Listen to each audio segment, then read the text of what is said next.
Bismillahirrahmanirrahim. Assalamualaikum warahmatullahi wabarakatuh.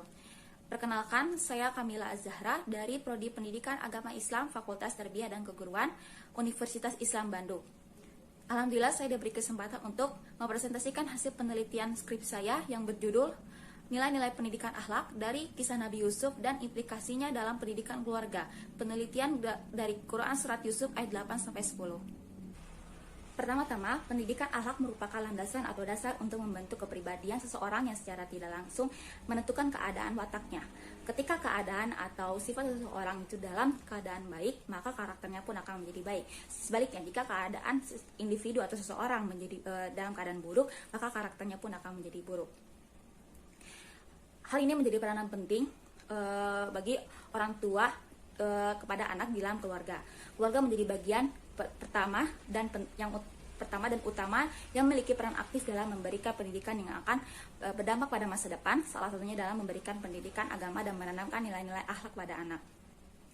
Salah satu kisah yang berkaitan dengan nilai-nilai akhlak itu terdapat dalam Quran, dalam kisah Nabi Yusuf yang menceritakan tentang perasaan atau prasangka buruk, tidak adanya ketidakadilan antara saudara-saudara tiri Nabi Yusuf dengan Nabi Yusuf sendiri. Firman Allah Subhanahu wa taala yang menceritakan ucapan saudara-saudara Nabi Yusuf terdapat dalam Quran Surat Yusuf ayat 8-10. Dalam Quran Surat Yusuf ayat 8-10 menceritakan ucapan saudara-saudara Nabi Yusuf, yaitu A'udzubillahi minasyaitonirrajim. Bismillahirrahmanirrahim.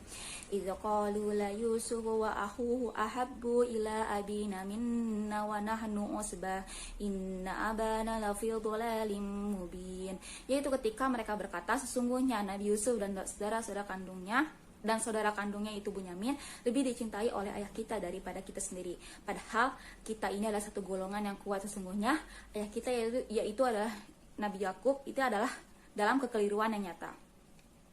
Lalu iktulu Yusufu awitrohu ardoy yakhlulakum wajhu abikum watakunu min ba'di qauman sholihin.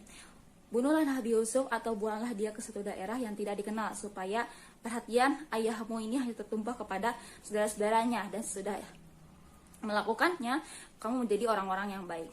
Lalu qala qailum minhum la taqtulu Yusufa wa laquhu fi ghayabatil jubbi ya taqituhu ba'du sayyarati wa in kuntum fa'ilin.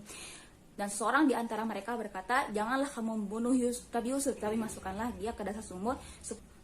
Dari Quran Surat Yusuf ayat 8-10 menceritakan kedengkian saudara-saudara mereka, saudara-saudara Nabi Yusuf yang memiliki perasaan prasangka dan perasaan dengki terhadap Nabi Yusuf. Sifat iri, dengki dan prasangka buruk mereka menjadi upaya mereka untuk membunuh saudaranya mereka sendiri. Mereka merasakan tidak diperlakukan tidak adil, yang menimbulkan kecemburuan dan kedengkian antara sesama anak. Begitulah yang terjadi pada kasus yang dialami oleh keluarga saya sendiri. Padahal salah satu orang remaja di Bandung, dia merupakan anak kedua dari 5 bersaudara. Dalam kondisi tersebut, anak merasa bahwa orang tuanya, terutama ibunya, bersikap tidak adil terhadap dirinya.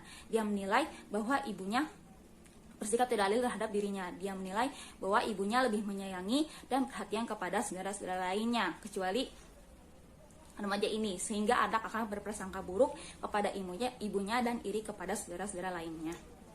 Dari penjelasan sebelumnya mengenai isi kandungan dari Quran Surat Yusuf ayat 8-10 dapat diambil pendapat para mufasir, yaitu dari Quran Surat Yusuf ayat 8-10 mengenai di mana tidak adanya keseimbangan perhatian dan pemberian kasih sayang yang dilakukan Nabi Yakub selaku ayahnya, yang telah membangkitkan rasa iri dan dengki di dalam hati saudara-saudara lainnya yang mendorong mereka untuk melakukan suatu perbuatan yang jahat.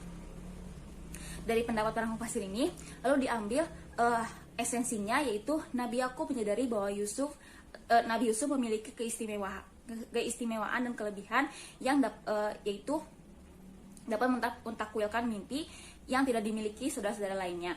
Sehingga Nabi Yakub melindungi Nabi Yusuf agar tidak menimbulkan permusuhan di antara mereka. Lalu yang kedua, saudara-saudara Yusuf berburuk sangka pada ayahnya yang telah berbuat tidak adil karena ketidaktahuan mereka atas keistimewaan Nabi Yusuf. Lalu yang terakhir, dari sifat prasangka buruk mereka melahirkan rasa iri dan dengki yang berujung pada perbuatan jahat. Berdasarkan teori dari Quran Surat Yusuf ayat 8-10, pendidikan akhlak dalam keluarga merupakan sebuah bimbingan dan pengarahan bagi orang tua agar membiasakan anak untuk melakukan perbuatan-perbuatan baik dengan menanamkan akhlak yang baik dan memperoleh sikap dan pengetahuan dalam lingkungan dan masyarakat. Karena akhlak tidak hanya berbicara mengenai sopan santun, tetapi cara bertingkah laku, cara bersikap dalam kehidupan sehari-hari agar dapat terhindar dari sifat yang dapat merusak akhlak seseorang seperti iri hati, dengki, sombong, dan lainnya. Dari esensi dan pendapat para ahli dan pendapat para mufasir ini dapat diambil kesimpulan untuk bagaimana implikasinya dalam pendidikan keluarga.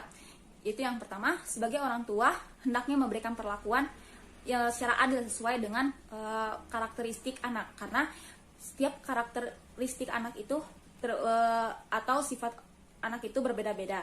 Lalu yang kedua, menghindarkan sifat berburuk sangka yang diawali dari pemahaman yang salah atau keliru.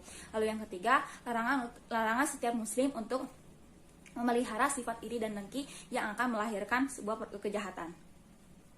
Sekian dari presentasi penelitian skripsi saya. Mohon maaf bila ada kesalahan. Wassalamualaikum warahmatullahi wabarakatuh.